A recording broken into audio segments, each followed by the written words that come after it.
Paul Rudd's getting married and he needs a best man, so he turns to Jason Segel in I Love You Man.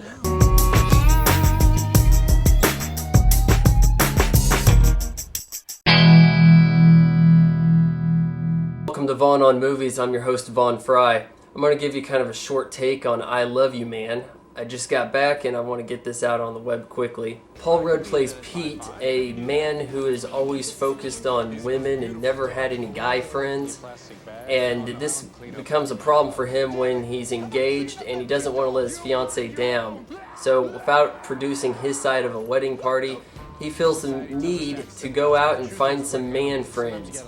And by doing this, he comes across a few misadventures which are comical and not overtly funny, though it does seem that sometimes the cast is having a little bit more fun with it than I was. Some of the jokes ran on a little too long, but overall they did give me a smirk, and trust me, I'm not really laughing a whole lot at the movie theater. For the most part, it was not laugh out loud funny, but I smirked a lot, and it was pretty enjoyable.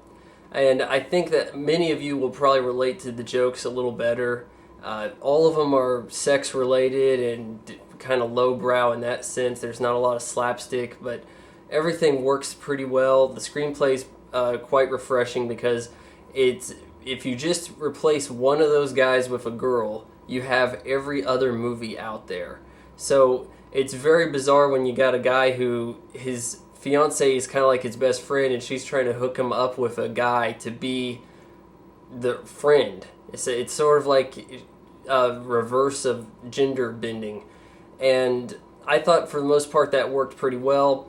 Rudd and Segel are a good pair. Rashida Jones as the fiance is kind of funny. All the bit players are pretty funny. I thought Lou Ferrigno was pretty good, and even judging from the trailer and the TV spots, you kind of think he has a very small role, but he's pretty pivotal to the overall plot.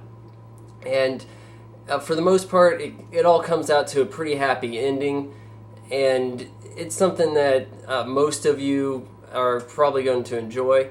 I thought it was one of the better things I've seen of late. I give it 3 stars, and if you want to know that it's rated R slowly for language reasons, and really, I guess it's not that bad. You've probably heard a lot worse.